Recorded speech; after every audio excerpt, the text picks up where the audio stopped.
Jamani, kwa sasa mimi sitaki kuitunza tena hii ikawa siri. Nimeamua nije mbele zenu niongee ukweli bayana. Mimi ni nabii. Huo uwezo nimepewa na Baba aliyoko juu, mwenye mamlaka. Sawa?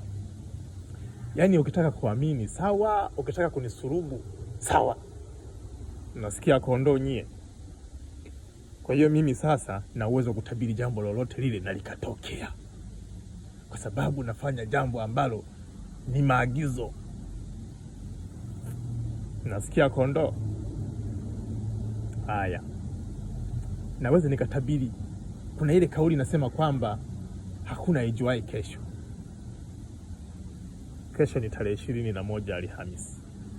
Isipokuwa hivyo njoo nipige mawe nife. Kondoo wewe.